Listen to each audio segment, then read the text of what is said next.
September 14ರಿಂದ 18ರವರೆಗೂ ನಡೆಯಲಿರುವಂತಹ Ganesh ಚತುರ್ಥಿಯ ಅಂಗವಾಗಿ ಬೀದರ್ ನಗರದ old ಸಿಟಿಯಲ್ಲಿರುವ Rama ಮಂದಿರದಲ್ಲಿ ಗಣೇಶ್ ಮಹಾಮಂಡಳಿ ಸಭೆ ಯಶಸ್ವಿಯಾಗಿ ಜರುಗಿತು. ಸಭೆಯಲ್ಲಿ ಈ ಬಾರಿಯ ಗಣೇಶ್ ಚತುರ್ಥಿ ಆಚರಣೆ, ಮೆರವಣಿಗೆ, ಗಣೇಶ್ ಚತುರ್ಥಿಯ ಮಧ್ಯೆ ಬರುವ ಹೈದರಾಬಾದ್ ಕರ್ನಾಟಕ ವಿಮೋಚನಾ ದಿನ ಹಾಗೂ ಮಹಾಮಂಡಳಿಯ ಪದಾಧಿಕಾರಿಗಳ ಆಯ್ಕೆ ಸೇರಿದಂತೆ ವಿವಿಧ ವಿಷಯಗಳನ್ನು ಚರ್ಚಿಸಲಾಯಿತು. ಇದೇ ವೇಳೆ ಮಹಾಮಂಡಳಿಯ ಗೌರವಾಧ್ಯಕ್ಷರಾಗಿ ಉಸ್ತುವಾರಿ ಸಚಿವ ಈಶ್ವರ್ ಖಂಡ್ರೆ ಮತ್ತು ಅಧ್ಯಕ್ಷರನ್ನಾಗಿ ಚಂದ್ರಶೇಖರ್ ಪಾಟೀಲ್ ಗಾದ್ಗಿ, ಪ್ರಧಾನ ಕಾರ್ಯದರ್ಶಿಯಾಗಿ ಬಾಬು ವಾಲಿ, ಖಜಾನ್ಸಿಯಾಗಿ ಡಾಕ್ಟರ್ ರಜನೀಶ್ ವಾಲಿ, ಉಪಾಧ್ಯಕ್ಷರಾಗಿ ದೀಪಕ್ ವಾಲಿ, ಈಶ್ವರ್ ಸಿಂಗ್ ಠಾಕೂರ್, ರೇವಣ್ ಸಿದ್ದಪ್ಪ ಜಲಾದೆ ಸೇರಿದಂತೆ ಇನ್ನಿತರರನ್ನ ಸರ್ವಾನುಮತದಿಂದ ಆಯ್ಕೆ ಮಾಡಲಾಯಿತು. ಅದೇ ರೀತಿ ಚೌಬಾರ ಬಳಿ ನಡೆಯುವ ಮೆರವಣಿಗೆಯ ಸ್ವಾಗತ ಸಮಿತಿ ಅಧ್ಯಕ್ಷರಾಗಿ ಎನ್.ಆರ್. ವರ್ಮಾ, ಗೌರವಾಧ್ಯಕ್ಷರಾಗಿ ಸೂರ್ಯಕಾಂತ್ ಶಟ್ಕಾರ್ ಸೇರಿದಂತೆ ಇನ್ನಿತರ ಪದಾಧಿಕಾರಿಗಳನ್ನು ಆಯ್ಕೆ ಮಾಡಲಾಯಿತು. ಅದೇ ರೀತಿ ಈ ಬಾರಿ ಗಣೇಶ ಚತುರ್ಥಿಯ ಸಮಯದಲ್ಲಿ ಹೈದರಾಬಾದ್ ಕರ್ನಾಟಕ ವಿಮೋಚನಾ ದಿನ ಬರುವ ಕಾರಣ ಸೆಪ್ಟೆಂಬರ್ 17ರಂದು ಎಲ್ಲ ಗಣೇಶ್ ಮಂಡಳಿಗಳಲ್ಲಿ ಬಾಲ ಗಂಗಾಧರ್ ತಿಲಕ್ ಹಾಗೂ ಸರ್ದಾರ್ ವಲ್ಲಭಾಯ್ ಪಟೇಲ್ ರವರ ಭಾವಚಿತ್ರಗಳನ್ನು ಇಟ್ಟು ಪೂಜೆ ಮಾಡುವುದರ ಜೊತೆಗೆ ಧ್ವಜಾರೋಹಣ ನಡೆಸುವ ಮೂಲಕ ಗಣೇಶ ಚತುರ್ಥಿಯ ಜೊತೆಗೆ ಕಲ್ಯಾಣ ಕರ್ನಾಟಕದ ಸ್ವತಂತ್ರೋತ್ಸವವನ್ನು ಕೂಡ ಸಂಭ್ರಮಿಸೋಣ ಅಂತ ನಿರ್ಣಯಿಸಲಾಯಿತು. ಪ್ರತಿ ವರ್ಷದಂತೆ ಈ ವರ್ಷವೂ ಬೀದರ್ ನಗರದಲ್ಲಿ ಅತಿ ವಿಜೃಂಭಣೆ ಮತ್ತು ಉಲ್ಲಾಸದ ಮಧ್ಯೆ ಗಣೇಶ ಹಬ್ಬ ಆಚರಣೆಯ ಭರದ ಸಿದ್ಧತೆಗಳು ನಡೆದಿವೆ. ಗಣೇಶ್ ಮಹಾಮಂಡಳಿಯು ನಗರದಲ್ಲಿ ಸ್ಥಾಪನೆ ಆಗ್ತಕ್ಕಂಥ ಎಲ್ಲ ಸಾರ್ವಜನಿಕ ಗಣೇಶ ಮಂಡಳಿಗಳ ನೇತೃತ್ವವನ್ನು ಮಾಡ್ತಕ್ಕಂಥ ಗಣೇಶ್ ಮಹಾಮಂಡಳಿಯ ಸಭೆ ನಡೆದು ಸುಮಾರು 20 ವರ್ಷಗಳಿಂದ ಯಾವ ಪದಾಧಿಕಾರಿಗಳನ್ನು ಆಯ್ಕೆ ಮಾಡ್ತೀವಿ ಅದೇ ಪದಾಧಿಕಾರಿಗಳು ಇನ್ನೂ ಹೆಚ್ಚಿನ ಪದಾಧಿಕಾರಿಗಳನ್ನು ಸೇರಿಸಿಕೊಳ್ಳಲಾಗಿದೆ. ಈ ಪ್ರಸಕ್ತ ಸಾಲಿನ ಈ ಸಭೆಯು ಹಿರಿಯರಾಗಿರ್ತಕ್ಕಂಥ ನಂದಕಿಶೋರ್ ವರ್ಮಾರ ಅಧ್ಯಕ್ಷತೆಯಲ್ಲಿ ನಡೆದಿದೆ ಹಾಗೂ ಈ ವರ್ಷದ ಗಣೇಶ್ ಮಹಾಮಂಡಳಿಯ ಅಧ್ಯಕ್ಷರಾಗಿ ಇನ್ನೊಂದು ಸಲ ಚಂದ್ರಶೇಖರ್ ಪಾಟೀಲ್ ಗಾದಿಗೆಯವರನ್ನು ಆಯ್ಕೆ ಮಾಡಲಾಗಿದೆ. ಅದೇ ರೀತಿ ಉಳಿದಂಥ ಎಲ್ಲ ಪದಾಧಿಕಾರಿಗಳ ಆಯ್ಕೆಯೂ ಮಾಡಲಾಗಿದೆ.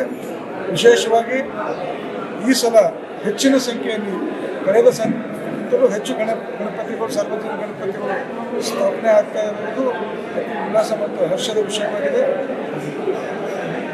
ಈ ಸಲದ ಗಣೇಶ ಚತುರ್ಥಿ ಸೆಪ್ಟೆಂಬರ್ 14ರಂದು ಗಣಪತಿ ಪ್ರತಿಷ್ಠಾಪನೆಗೊಂಡು ಸೆಪ್ಟೆಂಬರ್ 18ರಂದು ವಿಸರ್ಜನೆಗೊಳ್ಳಲಿವೆ.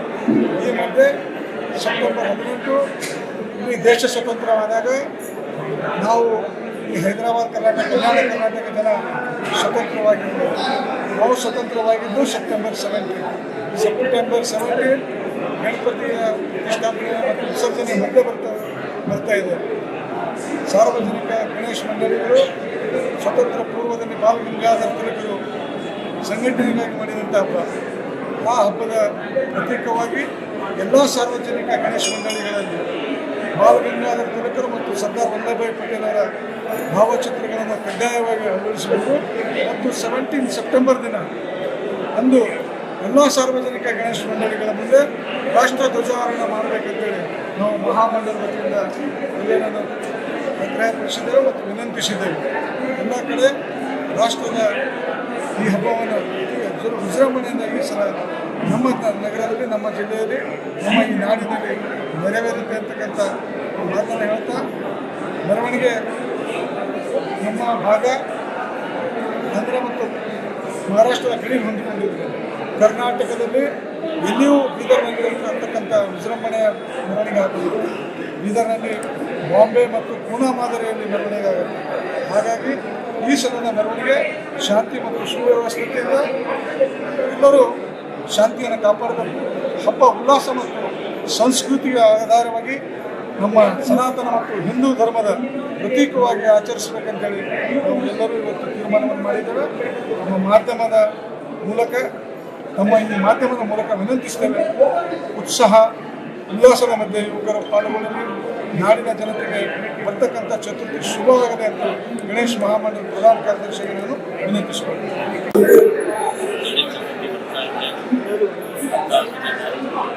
ಸ್ಥಾಪನೆ 18ನೇ ತಾರೀಕಿಗೆ ವಿಸರ್ಜನೆ. ಹಾಗಾಗಿ 5 ದಿವಸ ನಾವೇನು ಗಣೇಶ ಸ್ಥಾಪನೆ ಮಾಡ್ತೇವೆ. ಅದು ಕೊನೆಯ ದಿವಸ, ವಿಸರ್ಜನೆ ದಿವಸ ನಮ್ಮೆಲ್ಲ ಜನತೆಗೆ ನಾವು ತಿಳಿಸಿಕೊಳ್ಳೋದೇನೆಂದರೆ ಮೆರವಣಿಗೆ ಪರಿಸ್ಥಿತಿ ನಾವೆಲ್ಲ ಒಂದು ಕೊಡಬೇಕಂತ ಕೇಳ್ಕೊಳ್ತೀವಿ. ಇದರಂತೆ ನಮ್ಮೆಲ್ಲರಿಗೂ ಗಣೇಶ ಚತುರ್ಥಿಯ